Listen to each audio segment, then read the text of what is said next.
오늘 저는 베드로후서 3장 1절에서부터 18절의 말씀을 가지고 둘째 편지라는 제목을 통하여 하나님의 말씀을 전가하고자 합니다.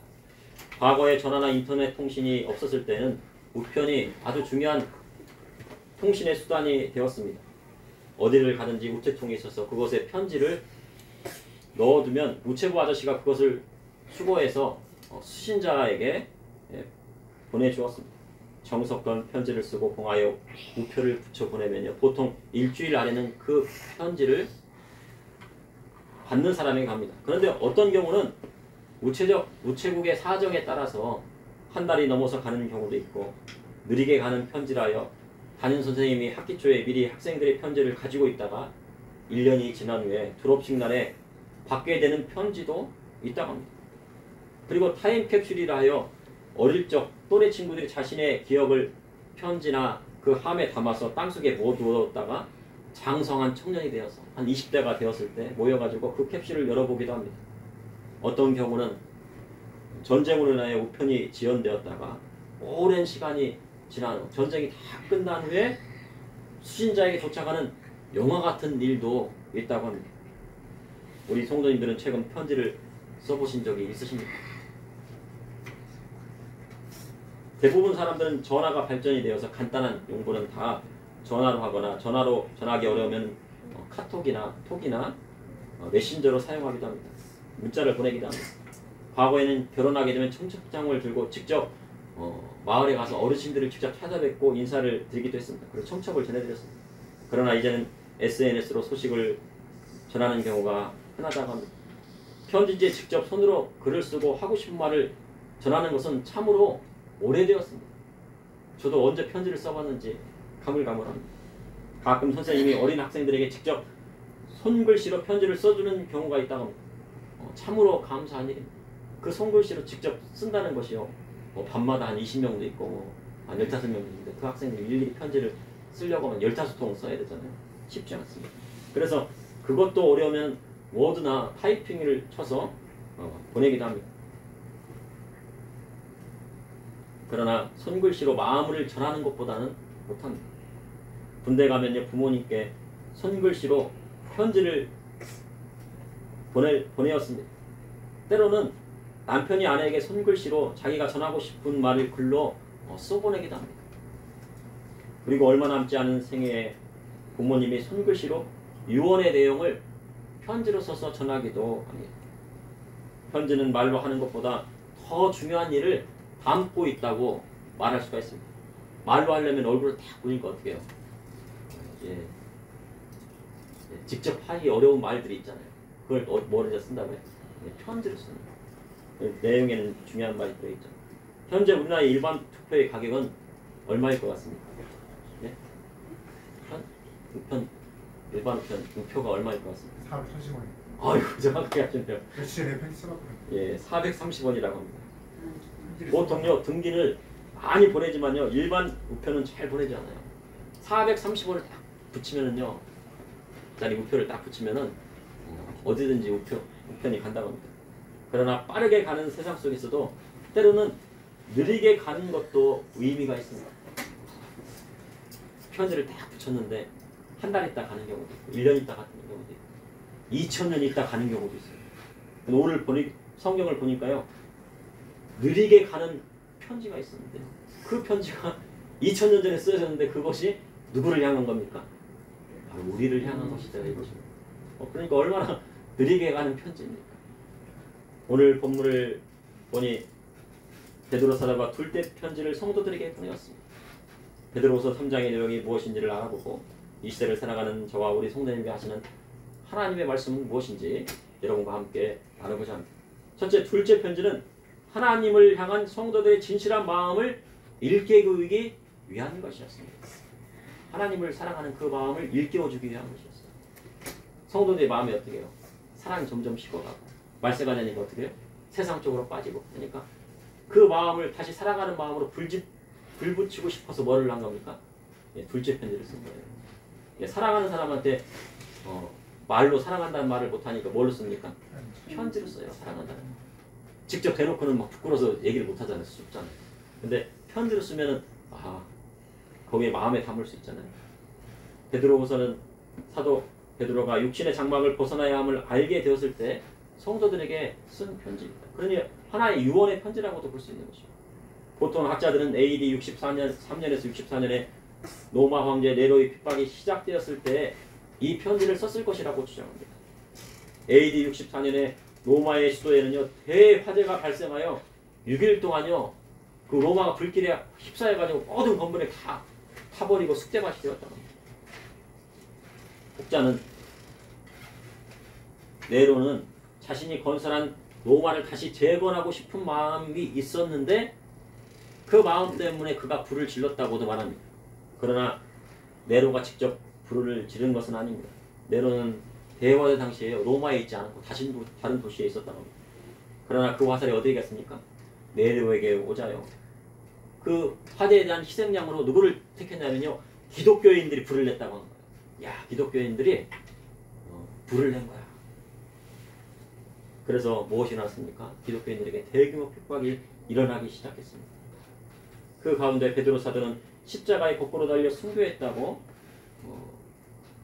전승에 나온 영화 코어바디스에서요. 라틴어로 된 코어바디스 도미라는 말이 있습니다. 코어바디스 도미네는 주여 어디로 가시나이까? 라는 뜻입니다. 비록 영화의 한 장면입니다. 역사적인 기록은 아닙니다. 영화의 한 장면이지만 베드로가 로마에서 핍박을 받자 로마를 등지고요. 로마에 있는 성도들을 다 남겨놓고 자기만 이제 도망가겠다고 다 도망간 거예요. 그랬더니 예수님께서 환상 중에 나타나셔서 어떻게 합니까? 십자가를 지고 막 가시는 거예요. 그래서 주여 코바디스 도미네. 도미네는 뭐예요? 주여 어디로 가시나이까? 그랬더니 내가 양을 버리고 떠나니 내 대신에 십자가에 못 박히려 한다 하신 거예요. 예수님께서 갈릴리 바닷가에서 뭐라고 하셨습니까? 베드로에게? 호숫가에서 내 양을 치라 먹이라 내 양을 먹이라 그렇게 하셨는데 그 양들을 내보내려고 하는 베드로에게 뭐라고 하신 거예요? 내가 양을 버리고 떠나니 내 대신에 십자가에 못 박히려 한다고 하면서 베드로는 회개하고 다시 돌아가 십자가에 거꾸로 못 박겠다는 전승이 있습니다. 베드로 사도의 두 번째 편지는 성도의 진실한 마음을 일깨우기 위하여 전한 것입니다. 베드로후서 2장에는요. 주님의 부활을 부인하는 거짓 선지자와 선생이 일어났다고 성경은 기록하고 있습니다. 주님의 부활도 없으니 성도의 부활도 믿지 않았어요. 부활이 없다고 하는 죽음은 끝이다 라고 한 거예요. 그러니 죽음이 없다 하니 무엇대로 사는 겁니까? 육체대로 살고 믿음마저 편질되기 시작했어요. 성도에게 부활의 신앙이 없으면 육체대로 사는 타락이 오게 되는 것입니다. 그 정치인들도요, 막 타락하는 경우가 왜 그러는 거예요? 막 돈 좋아하고 막 그런 이유가 뭡니까? 예수님을 안 믿고 부활이 없다 하기 때문에, 부활을 믿지 않기 때문에. 베드로후서 2장에는 그리스도의 부활을 믿지 않는 자들이 어떻게 심판을 받게 되는지 그 예를 구약 성경을 들어서 말씀을 하셨는데 그 첫 번째가 노아의 홍수의 때고 두 번째가 뭡니까? 소돔과 고모라의 때였습니다. 그 베드로후서에 나와 있습니다. 노아의 홍수 때 무분별한 성적 타락이 세상에 온 것뿐만 아니고 하나님의 아들들에게까지 왔다고 합니다. 그러니 성적 타락이 어디까지 왔다고요? 교회까지 들어온 거. 이 시대로 말한다면 교회까지만 그냥 들어왔는데 그냥 교회 다니는 사람들도 막 그냥 세상 사람들처럼 막 무분별한 성적 타락이 오게 된 것이라고 볼 수 있습니다. 오직 의를 전파하는 노아와 그 7 식구만이 보존되고 경건하지 아니한 자들은 홍수를 내리셨다고 성경은 기록하고 있습니다. 또한 소돔과 고모라 성의 멸망을 통해 경건하지 아니한 자들의 본을 삼으셨다고 베드로 사도는 말씀을 하고 있습니다. 경건하지 않은 자들의 심판이 어떻게 될 것을 소돔과 고모라와 같이 멸망처럼 될 것을 말씀을 하신 것입니다. 그런데 베드로 사도는 그러한 심판이 세상에 있지만 믿는 자라도 다시 세상에 얼매이고 타락하면 그 형편이 처음보다 나중에 더 심하리라고 하셨습니다. 예수 믿었는데 갑자기 어떻게 세상으로 다시 돌아가고 다시 세상에 있는 타락된 것으로 유혹에 빠지게 되면 어떻겠습니까? 차라리 예수님을 안 믿었을 때보다 더 못하다는 것입니다. 믿고 타락하느니 차라리 의의 도를 알지 못하고 타락하는 것이 심판을 더 견디기 쉽다는 말씀인 것입니다. 그는 예수님을 믿었다가 타락한 사람은 예수님 안 믿고 타락하는 사람보다 더 큰 심판을 받게 된다. 지옥에 가도 더 큰, 저 깊은 지옥에 간다. 베드로후서의 또 한 가지 이기다는 주님이 더디어준다고 하여 주님의 재림이 없다고 하는 것입니다. 베드로후서 3장 2절에 곧 거룩한 선지자들이 예언한 말씀과 주되신 구주께서 너희의 사도들로 말미암아 명하신 것을 기억하게 하려 하노라. 거룩한 선지자들의 예언의 말씀은요, 예수님의 탄생의 말씀도 있지만 구약 성경에 그리스도의 재림에 대한 말씀도, 그리고 세상 끝에 일어날 일들에 대해서도 기록하고 있어요. 다니엘서도 기록하고 이사야서도 기록하고 있어요. 그리고 사도들로 말미암아 명하신 것, 바로 그리스도의 말씀을 말씀하신 것입니다. 그런데 먼저 말세에 조롱하는 데 들어가서 자기의 종욕대로 행하며 조롱하게 될 것이라고 말씀하고 있습니다. 세상에 취해 자기 종욕대로 살면서 주께서 강림하신다는 약속이 어디 있느냐? 조상들이 잔후에 만물이 처음 창조될 때와 같이 그냥 있다 하는 이단들은요, 주의 사심도 없고 그리스도의 재림도 없다고 해요. 주의 사심도 없고 그리스도의 재림도 없는데 자기가 뭐라고 합니까? 자기가 그리스도고 메시아라고 하는 거예요. 내가 벌써 왔어. 이는 노아의 홍수 때 물로 심판한 것을 기억하지 못하는 사람들인 것입니다. 미국 애리조나주의 그랜드 캐니언에 가면요, 많은 지질학자들이 이 그랜드 캐니언의 계곡이나 협곡은 심한 수만 년의 거친 풍화작용과 침식작으로 이루어졌다고 말합니다. 그리고 또 높은 곳에 가면요, 거기에 보면 조개들이 막 있다. 조개들의 무덤이 있대요. 근데 그것들이 막 육지가 다시 올라오고 내려오고 막 그렇게 해서 그런 작용에 의해서, 지질학적인 작용에 의해서 그렇게 되었다고 합니다. 그런데 창조과학자들은 이런 그랜드 캐니언이 일어난 현상이 일어날 수 있었던 과학적인 증거는 성경에서 어디에 찾습니까? 노아의 홍수에서 찾았어요. 큰 땅을요, 그냥 바다가 막 그냥 일무가 썸물이 막 다 덮어갖고 막 순환이 되다 보니까 어떻게 해요? 물이 막 빠지면서 큰 협곡이 생기고, 그 산 꼭대기엔 뭐가 있습니까? 막 조개도 있고 막 그런 거예요. 근데 그걸로 설명하면은 설명이 돼요, 과학적으로. 그런데 많은 지질학자들이 그것이 뭐 풍화라든가 침식 작용으로 이루어졌다고 하는 것으로 설명하려면 그 단층이라든가 그런 것들을 설명할 수가 없는 방법이 없다고 하는 거예요.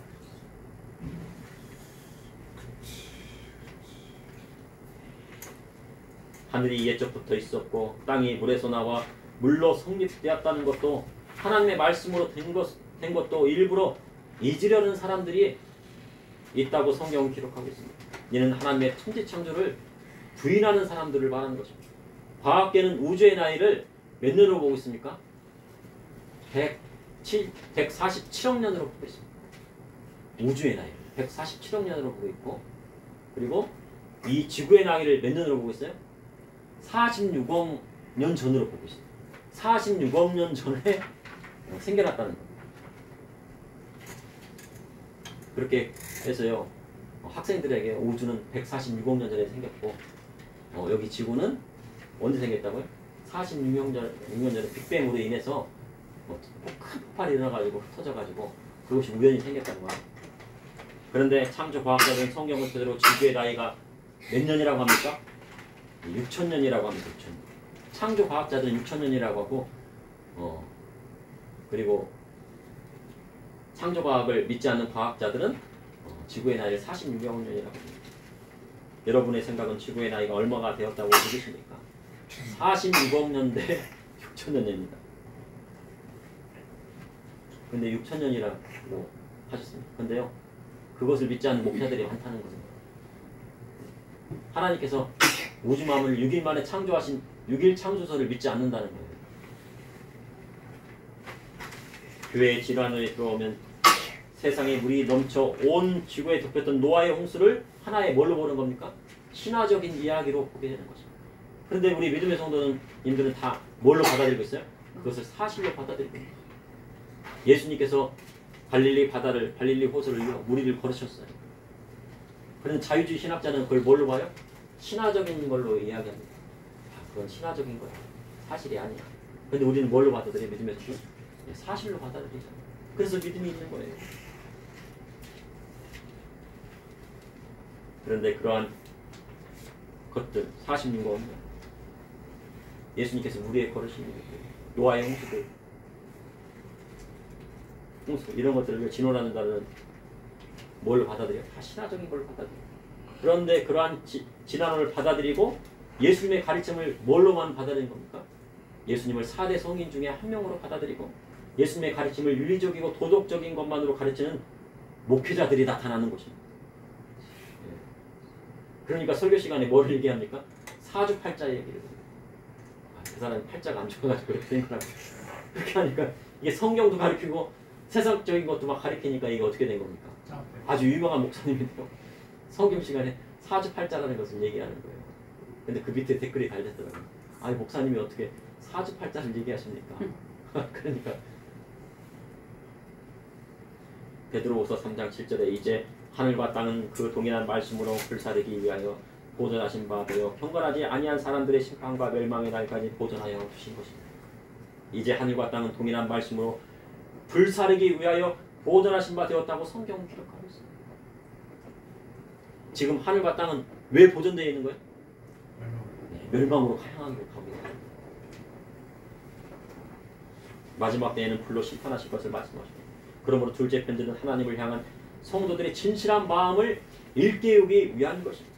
두 번째 편지는 재림의 주로 오시는 예수 그리스도를 나타내기 위함입니다. 노아의 때 불로 세상을 심판하셨다면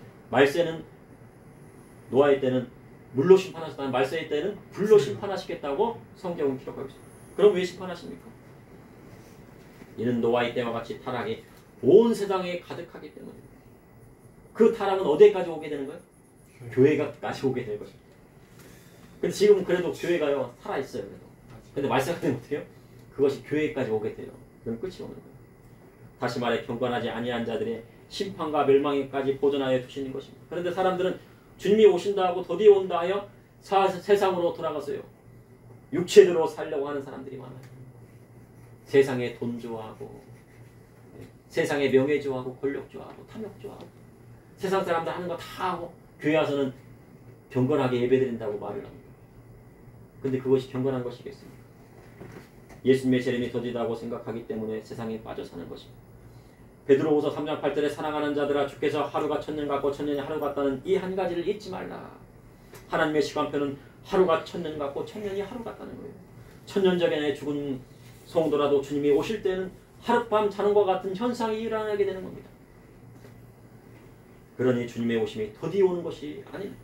사람의 연수가 70이고 한 번에도 몇 년이라고요? 80이라고요. 그런데 그 인생의 자랑은 뭡니까?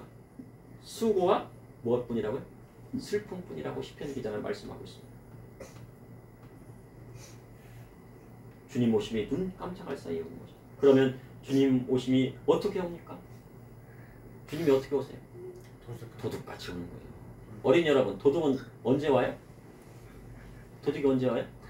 밤에 오죠. 밤에 맞았어요. 밤 어느 때 와요? 12시? 언제 올지 몰라요. 12시 올지 1시 올지.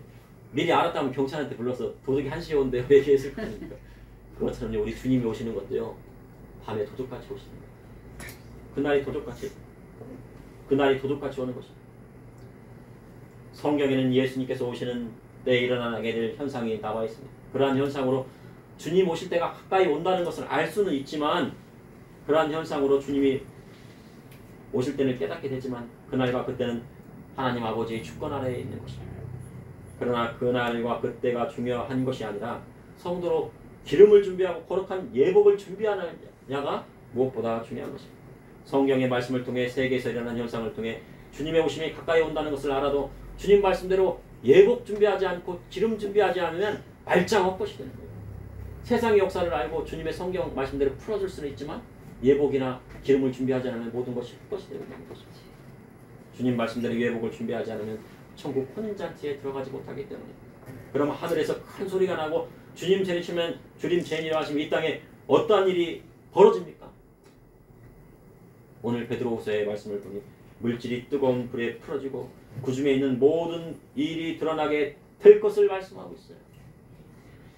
노아의 홍수 때는요 물로 세상을 심판하셨다면 말세는 어떻게 심판하십니까? 불로 심판하시겠다고 성경은 기록하고 있습니다. 요한계시록에 보면요, 세상에 불로 심판을 받을 것이라고 기록하고 있습니다. 그런데 그 불이 얼마나 뜨거운지요, 물질이 풀어질 정도라. 물질이 풀어질. 스토아 철학가들은 우주의 근본을 물, 불, 흙, 공기라 했습니다. 그러니 세상에 있는 모든 것이 녹아내릴 것을 말씀하고 있습니다. 불이 얼마나 뜨거운지요, 녹아내릴 것. 이 세상에 있는 모든 것이 다 녹아내리고, 거의 건물도 녹아내리고, 땅도 녹아내리고, 산도 녹아내리죠. 근데 옛날 사람들이요, 야 어떻게 불이 막 그렇게 뜨겁길래 화산이야? 막 그렇게 하면서 화산이 다 폭발하는 건가? 막 그렇게 생각했어요. 그런데 지금은 이해가 갈 수가 있어요. 북한은요, 핵무기를 개발하였다고 합니다. 그것은 기정사실이에요. IAEA에서요, 핵 보유 국가로 인정하지는 않지만 지금 벌써 핵을 다 보유하고 있다는 것은 다 알고 있어요. 근데 핵을 얼마나 보유하고 있을까요? 보통요, 얼마나 보유하고 있을 것 같습니까? 보통 10개에서 한 20개 정도 만들었다고 생각하시는데요, 전문가들의 예측에 의해서는 지금 현재요 200개에서 300개를 만들었다. 그거는요, 프랑스나 영국에서 개발한 핵무기의 개수와 비슷한 거예요. 그러니까 김정은 요즘 당당하잖아요. 얼마나 당당해. 그죠? 근데 왜 프랑스나 영국은 200개, 300개 이상의 핵무기를 만들지 않느냐면요, 그 이상을 만든다는 것은요, 불필요하기 때문에 그래요. 200개나 300개면 다 할 수 있거든요. 그런데 북한은 어떻습니까? 더 만들려고 하네요. 그 정도요, 200개, 300개 정도의 핵무기라면요, 동아시아 전체를 망가뜨리고도 남을 만한. 핵폭탄이 터지면은 몇 도로 끌어올라요? 1억 도랍니다. 1억 도. 1억 도라면요, 이 건물 자체가 녹아내리는 거예요. 그 반경 30km는 항만만 틀어져도 30km 다 녹아내리는 겁니다. 근데 그것이 300기가 떨어진다고 생각해보세요. 그런데 북한 핵무기는요, 더 만들겠다고 해요. 그래서 지금 몇 차 실험까지 한다고 그럽니까? 7차. 7차 핵 실험까지 하는데, 이번 실험은 아마 핵무기에 대한 소형화를 이루고자 하는 거예요. 좀 약한 전술핵이라고 하죠. 핵무기는 뭐 차이가 없는 건데, 좀 작은 위력에 있는 핵무기, 위험만 줄 수 있는 핵무기를 만들겠다. 그러면서 북한은요, 100만 발의 포탄을 러시아에 제공했다고 합니다. 컨테이너 박스에 막 실어가지고. 그리고 탄도 미사일까지 제공했다고 해요. 그래가지고 우크라이나에 떨어졌는데, 우크라이나에서는 이것은 북한의 그런 글씨가 써 있으니까 이건 북한제라고 하는데, 러시아나 북한은 그걸 거부하고 부인하고 있다고 합니다. 북한은 무엇을 준비하는 것일까요? 멸망으로 가는 길을 준비하고 있습니다. 네. 북한은 뭘 하고 있다고요? 멸망으로 가는 길을 준비하고 있어요. 세상은 지금 무엇으로 가고 있어요? 멸망으로 가는 길을 가고 있어요. 그러나 믿음의 성도는 무엇을 준비하고 있습니까? 주님의 오심을 준비하고, 주님의 신부된 자로, 주님 하늘나라 혼인잔치 참여할 자로 준비하고 있는 거예요. 셋째, 두 번째 편지는 성도들이 준비할 예복을 말씀하고 있습니다. 베드로후서 3장 11절에 12절에 이 모든 것이 이렇게 부러지리니 너희가 어떠한 사람이 되어야 마땅하냐? 거룩한 행실과 경건함으로 하나님의 날이 임하기를 바라보고 간절히 사모하라. 그날에 하늘이 불에 타서 풀어지고 물질이 뜨거운 불에 녹아지려니와. 말세 하나님의 심판이 임하게 될 때 예수 그리스도의 재림 후에 이 땅은 하늘이 불타고요, 물질이 뜨거워서 녹아내리고 다 녹아낸다고 성경은 기록하고 있어요. 그러니 믿음의 성도는 주님의 오심을 간절히 소망하고 무엇과 무엇으로 나타낸다고? 거룩한 행실과 경건함으로. 거룩한 행실과 경건함으로 주님의 오심을 예배해야 한다는 거예요. 이 땅과 하늘은 다 없어지고 녹아내린다고 해도 그리스도를 믿는 자는 새 하늘과 새 땅, 거룩한 성, 새 예루살렘 성, 즉 천국에 들어가게 된다는 것입니다. 베드로후서 3장 14절에 그러므로 사랑하는 자들아 너희가 이것을 바라보나니 주 앞에서 점도 없고 흠도 없이 평강 가운데 나타내기를 힘쓰라. 그리스도의 재림을 바라보는 자들에게 베드로 사도는 주 앞에서 점도 없고 흠도 없이 평강 가운데 나타내기를 힘쓰라 하셨습니다. 이것은 베드로 사도의 유언의 말씀이에요. 순교하기 직전에 그 유언의 말씀. 그리스도의 복음의 말씀대로 점도 없고 흠도 없이 평강 가운데 살라 하신 것입니다. 그 말씀은 누구에게 하신 거예요? 네, 우리에게 하신 거예요. 어떤 사람들은 죄의 약속이 더딘다고 생각하는 것 같이 더딘 것이 아니라 너희에 대하여 오래 참으시고 아무도 멸망하지 아니하고 한 사람이라도 더 회개하기를 원하시는 하나님의 뜻이고 주님의 말씀인 것입니다. 베드로서 3장 15절에 또 우리 주의 오래 참으심이 후원이 될 줄로 여기라. 우리가 사랑하는 형제 바울도 그 받은 지혜대로 너희에게 이같이 있었고 주의 오래 참으심이 우리에게 구원이 될 줄로 여기라 하셨습니다. 정말요, 만약에 오늘 저녁에 하나님의 나팔 소리가 딱 울렸다고 하면요, 다 들림 받으시겠습니까? 아멘. 아멘이 나올 정도로요 신앙생활을 하고 있어요. 성도는 언제 어디서나 주님 오라 하시면 갈 준비가 되어 있어요. 그런데 주님은 우리를 다 구원하시게 오래 참으시고 계십니다. 베드로 사도는 이러한 것을 형제 바울도 그 받은 지혜대로 너희에게 이같이 썼다고 기록하고 있어요. 사도 바울 선생님들이요, 베드로 사도와 같이요 같은 말씀을 계속 기록하고 있다. 그런데 사람들이 바울의 복음을 어떻게 합니까? 억지로 풀려야 돼요. 오역하려고 하는 거예요. 베드로 사도가 어떻게 하겠어요? 뭐를 준비하라고 했어요? 거룩한 행실과 경건으로 준비하라고 했죠. 주님 오심을. 그러면은 사도 바울도 뭘로 준비하라고 하는 거예요? 주님의 오심을? 거룩한 행실과 경건함으로 하라고 했어요. 베드로서 3장 16절에 또 모든 편지에도 이런 일에 관하여 말하였을 때 그 중에 알기 어려운 것이 덜어 있으니 무식한 자들과 굳세게 못한 자들이 다른 성경과 같이 그것을 억지로 풀다가 스스로 멸망에 이르렀느니라. 경건하게 살지 않아도 돼. 거룩한 행실대로 살아지 않아도 돼. 교회만 열심히 나오면 돼. 교회만 열심히 나오면 되죠. 교회 나와서 열심히 회개하고 기도하고 찬송하면 되죠. 또 그러고 와서 그런데 또 교회 밖에 나가가지고 세상적으로 살고 세상 유혹에 빠져 살면은 그것이 어떻게 된 겁니까? 안 돼요. 안 된다는 거예요. 베드로 사도뿐만 아니라 사도 바울의 편지, 요한의 편지, 성경의 말씀에 나온 말씀을 억지로 풀다가는요 스스로 멸망에 이르렀다고 성경은 기록하고 있어요. 성경을 억지로 풀면 어떻게 됩니까? 성경을 사람들이 좋아할 만한 말만 골라서 풀면 어떻게 됩니까? 주님의 재림이 도디 오니 세상 방식대로 살아라. 주님의 재림이 어디 있어? 어떻게 됩니까? 그리하면 안 되는 것입니다.